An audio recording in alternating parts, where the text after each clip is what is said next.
বিশ্বকাপ ফুটবলে ইতিহাস সৃষ্টি হলো ফ্রান্সের ম্যাচে। 4 ঘন্টা ধরে হলো ফ্রান্স ইরাক ম্যাচ। আবারও বিশ্বকাপে আর্লিং হল্যান্ডের জোড়া গোল। এবার সেনেগালকে উড়িয়ে নকআউট পর্ব নিশ্চিত করেছে আর্লিং হল্যান্ডের নরওয়ে। বৈরী আবহাওয়ার কারণে বজ্রপাতের শঙ্কায় 2 ঘন্টা বন্ধ ছিল ফ্রান্স ইরাকের ম্যাচ। দ্বিতীয়ার্ধে 2 ঘন্টা পর শুরু হয়েছে খেলা, যার ফলে 90 মিনিটের খেলা গড়িয়েছে 4 ঘন্টাতে।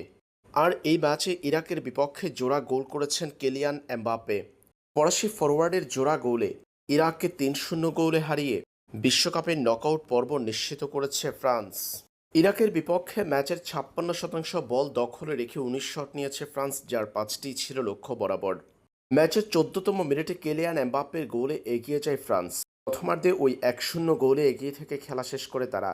পরে দ্বিতীয়ার্ধে 54তম মিনিটে কিলিয়ান এমবাপ্পের দ্বিতীয় গোল। দ্বিতীয়বারের মতো এগিয়ে যায় ফ্রান্স। শেষ অংশের 66তম মিনিটে ওসমান দেমবেলের গোলে দলের স্কোরলাইন হয় 3-0। আর এই 3-0 ব্যবধানে জয় নিয়ে মাঠ ছাড়ে ফরাসিরা।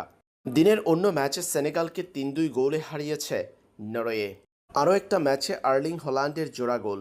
পুরো ম্যাচে বল দখল ও আক্রমণে এগিয়ে ছিল সেনেগাল, তবে সেই ধারা বজায় রেখে গোল আদায় করে নিতে পারেনি তারা।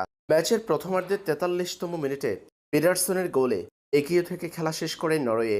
পরে দ্বিতীয়ার্ধে কিলিয়ান এমবাপ্পের 48তম মিনিটের গোলে দলের স্কোরলাইন হয় 2-0। এরপর সারের গোলে সমতায় ফিরেছে সেনেগাল।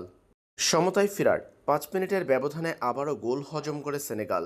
ম্যাচের 58তম মিনিটে নিজের দ্বিতীয় ও দলের তৃতীয় গোলের দেখা পান আর্লিং হল্যান্ড। শেষ অংশে নির্ধারিত সময় শেষে ইনজুরি টাইমের 3য় মিনিটে সেনেগাল 1 গোল পেলেও সেটা নরওয়ের জয়কে রুখে দিতে পারেনি। শেষ পর্যন্ত 3-2 গোলের জয় নিয়ে মাঠ ছাড়ে নরওয়ে।